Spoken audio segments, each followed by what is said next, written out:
এখানে কতগুলো কাঁচা লঙ্কা, সেদিনকে আমিও কাঁচা লঙ্কা নিয়ে আসছি, তোমার দাদাভাইও নিয়ে আসছে। তো কাঁচা লঙ্কাগুলো শুকিয়ে শুকিয়ে যাচ্ছে, পেকে যাচ্ছে। তো আমি ভাবলাম বসে বসে এগুলো ঠিক করি। তো এই যে কাঁচা লঙ্কাগুলো ডাঁটি ভেঙে ভেঙে রেখে দিচ্ছি। আর এখানে এই যে কাঁচা কলা নিয়েছি, কাঁচা কলার আমি আজকে চিপস বানাবো। তো বন্ধুরা, কাঁচা কলার চিপস বানাতে গেলে কাঁচা কলার যে সবুজ অংশটা আছে সেটা থেকে যাবে, সেটাকে ছিলা যাবে না।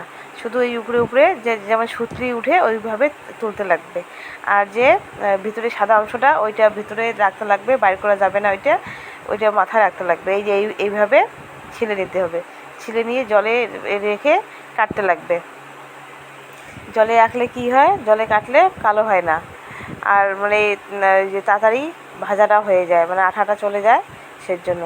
তো আমি তো বটি দিয়ে কাটতে পারি না, চাকু দিয়ে দেখো কত সুন্দর করে কাটছি। এইভাবে আমি সমান করে গোল গোল গোল গোল করে সব কেটে নেব। কেটে নিয়ে একটা জল নিয়েছি, এই যে জল দিচ্ছি, আবার জল দিচ্ছি ভর্তি করে, জলের মধ্যে রেখে দিয়েছি। আর হাতগুলো দেখো, আমার কিন্তু হাতগুলো কালো হয়ে গেছে, কিন্তু ওই জলে রেখেছি কাঁচা কলাগুলো একটুও কালো হয়নি জল। তো যাই হোক, এই যে কড়াইয়ের মধ্যে দিয়েছি তেল গরম হয়ে গেছে, আর চিপসও দিয়ে দিয়েছি। ভাবলাম আগে অল্প দিই। তো এখানে ভাজার সময় নুন আর হলুদ অবশ্যই দিবেন, দিলে কালারটা সুন্দর আসে আর খেতেও ভালো লাগে। আর যখন হয়ে যাবে ভাজা, আপনারা চাইলে গুঁড়া লঙ্কা দিতে পারেন, না হলে দিতে লাগবে না গুঁড়া লঙ্কা। তো আমি গুঁড়া লঙ্কা দিই, অল্প করে দিই। আর দেখো এখানে চিপসগুলো হয়ে গেছে, মুচমুচে কুরকুরে হয়ে গেছে এই যে থালার মধ্যে। তো সবগুলো এইভাবে ভেজে নিব আমরা। কারণ আমি 5টা কাঁচা কলা ছিল, তো আমি 4টা নিয়েছি, একটা রেখে দিয়েছি। তো এইগুলো দিয়ে কতগুলো কাঁচা কলা হয়ে মানে চিপস হয়ে গেছে, 2 দিন হয়ে যাবে।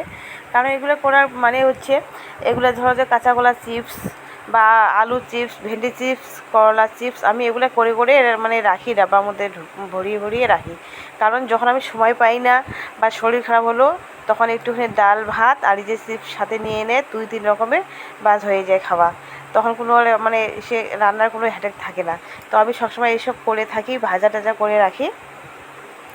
আর বাচ্চাগুলোও খুব ভালো মতো খেয়ে নেয়, কোনো মানে ওদের মানে খারাপ লাগার মতো কিছু না, ভালো লাগে ওদেরও। ডাল ভাত এক চিপস নিয়ে একটু করে খেয়ে নেয়।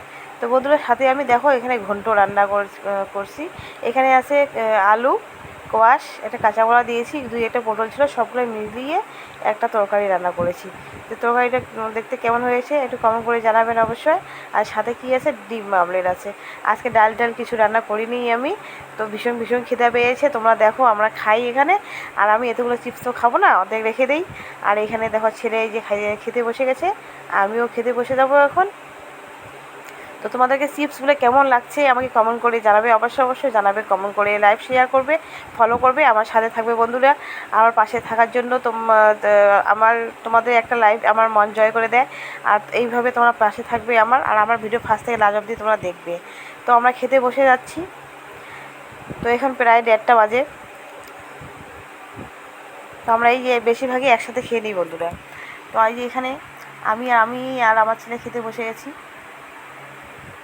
তো চিপস বেশি হচ্ছে, বেশি চিপস আমি খাবো না, আমার আবার তাড়াতাড়ি মানে গ্যাস হয়ে যায়, মানে আমার একটু গ্যাসের প্রবলেম আছে, সেই জন্য আমি ভাজা পোড়া একটু কমে খাই।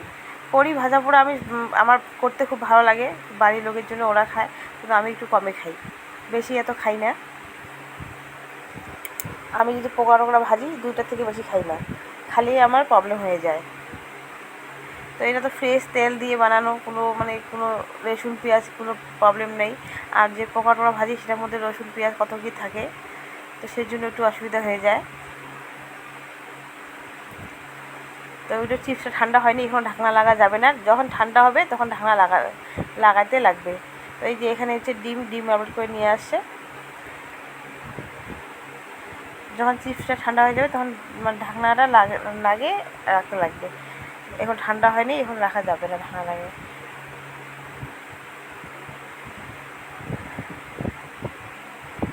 তো আমিও খেতে বসে গেলাম বন্ধুরা। আর চিপসটা দেখো কত কুরকুরে মুচমুচে হয়েছে। ভিডিও শেষ